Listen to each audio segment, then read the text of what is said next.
nous trouvons aujourd'hui sur le magnifique site naturel de la Landie, qui est un lac de cratères de volcans, qui a une superficie environ 30 hectares, avec une profondeur maximum de 20 mètres.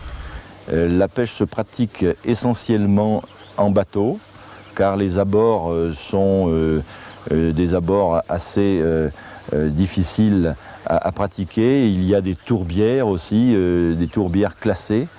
Malgré tout, il y a quelques endroits où l'on peut pêcher du bord. Donc là, je pratique avec un très long bas de ligne, en pointe sur du 14 centièmes. J'ai mis une petite nymphe, pas très lourde, qui plonge assez lentement, en potence à un peu plus d'1 mètre, un chironome noir.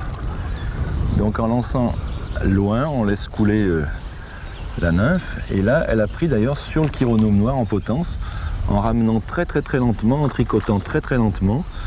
On sent une petite tirée, et parfois la prise peut être violente, mais là bon, il y a eu une petite tirée, et elle a pris donc le chironome noir. On voit bien le petit chironome noir là, au bord de la gueule. Donc là on peut constater un long bas de ligne, plus de 1m20, 1m50 entre une petite nymphe avec une perle dorée en tête, donc qui plonge assez lentement, et en potence un chironome noir. Et à 1m50 plus haut, j'ai rajouté un sedge qui flotte, donc qui peut permettre aussi de prendre un poisson à la surface. Donc là, j'ai lancé assez loin, avec le vent dans le dos, car j'ai une soie flottante, et pour éviter de former des boucles, donc j'utilise le vent dans le dos. Hop là, il y en a une qui a pris ma sèche à la surface, elle s'est dépiquée, tiens. Ah, c'était vraiment comme quoi d'avoir en potence, ou directement sur le bas de ligne, comme je l'ai fait là, d'avoir une sèche peut permettre aussi de prendre des poissons. Oui, encore pris donc dessous. Toujours ou sur la nymphe ou sur le chironome. Ah, celle-ci elle a pris la nymphe en pointe, la petite nymphe avec la tête dorée. Le constat que l'on peut faire, c'est que nous avons pêché pendant pas loin de 2 heures, en essayant en soit plongeante et streamer, en essayant soit intermédiaire et noyé, sans résultat satisfaisant, mis à part un poisson. Et puis là, en peu de temps, en ayant changé de technique sur ce lieu, avec cette soie flottante, avec une nymphe, un chironome et un sedge, donc 3 mouches, en ramenant très lentement, eh bien 3 poissons de suite viennent d'être pris.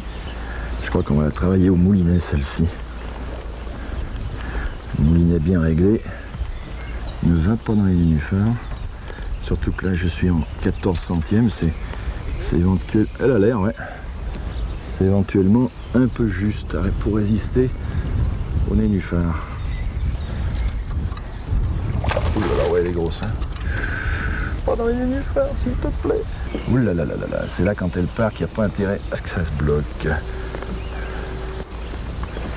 Oh, on est dans les nénuphars, là. Aïe aïe aïe aïe aïe. Elle me fait peur. Qu'est-ce qu'elle est lourde.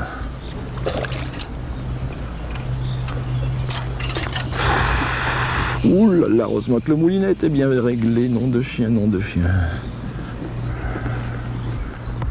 Et ça a des démarrages absolument fulgurants.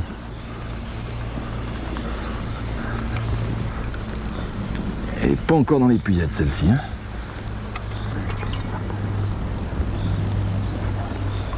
Ah, commence à se fatiguer. Commence à se fatiguer, mais c'est pas fini. C'est pas fini. Beau poisson, hein, vraiment. Ouh là là là, mon sedge s'est accroché là-haut. Si elle part, je casse. Si elle part, je casse. Eh ben, quelle chance. Oh, quelle chance, dis donc. Oh là là là là là là, quel beau poisson. Fantastique poisson, hein. Ça a beaucoup de lignes, hein. Sur du 14 centièmes, c'est vraiment du sport, hein. Il est important de ne jamais désespérer, de chercher la bonne technique qui peut fonctionner pendant un moment et puis s'avérer bien sûr dans la demi-heure qui suit moins bonne. un petit sedge green peter première potence, une oreille de lièvre deuxième potence, petite larve de libellule, olive, avec des yeux bien marqués. Et on va voir si ça fonctionne. Donc la différence avec la méthode précédente, c'est que cette fois j'ai pris une soie intermédiaire, donc qui coule très lentement. On n'a pas le problème que l'on rencontre avec la soie flottante si l'on pêche en travers du vent. Cette soie qui va être sous la surface va permettre de pêcher même en travers du vent. La différence aussi, c'est que les mouches vont couler plus rapidement qu'avec une soie flottante. Et si on attend un peu plus, on peut pêcher plus près du fond. Oui, bien, donc ça marche. Sur quoi elle a pris, on va voir. Ça a l'air d'être un beau poisson, un très beau poisson même.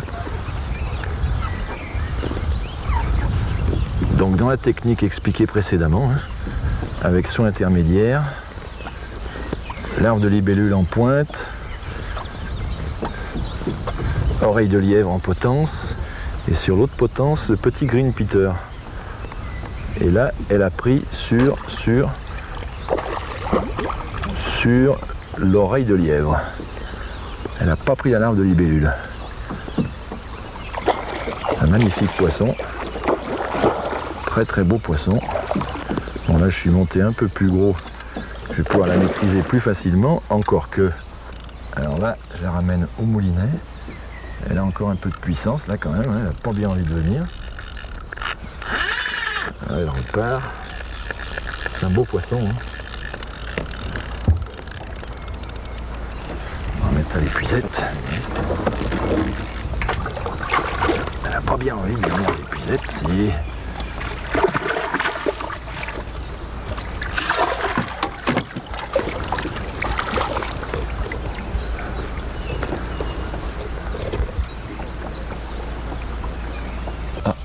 Quelques distances de nous là.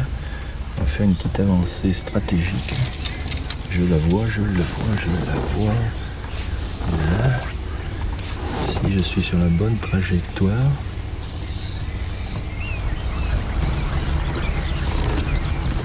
Fabuleux. Elle a pris la petite altière, tiens. Je l'ai vu arriver, j'ai vu un petit gobage à distance. Sur la trajectoire, ça a été impeccable. Elle n'a pas pris la babarotte, celle-là, elle a pris l'altière. C'est une jaune.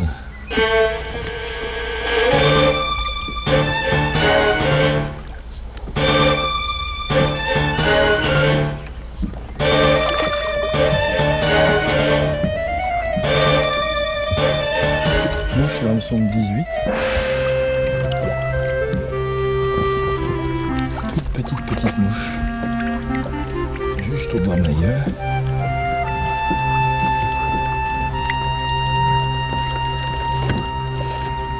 Bien alors donc pour la pratique de cette pêche en sèche, en dérive très lente, puisqu'il y a très peu de vent, j'ai opté pour un long bas de ligne, disons un bas de ligne de 4,50 m, 5 mètres, fini en 14 centièmes, avec en pointe une babarotte, un fameux petit hanneton, et à 1,50 m environ, en potence, une toute petite altière qui veut représenter les moucherons, les chironos mêlés, avec une soie, une WF 5 ou 6 suivant la canne que l'on a de puissance 5-6, afin de ne pas avoir une canne trop puissante. C'est une pêche à moyenne distance, c'est pas la peine d'allonger énormément. On traque le poisson et on présente sur un gobage, sur la trajectoire estimée d'un poisson. On peut aussi tout à fait pêcher l'eau, étant donné que ces poissons se promènent sous la surface. On lance, on concentre sa vue sur les deux mouches, et lorsque le poisson repère l'une de ces deux mouches, il y a de fortes chances pour qu'il vienne la prendre.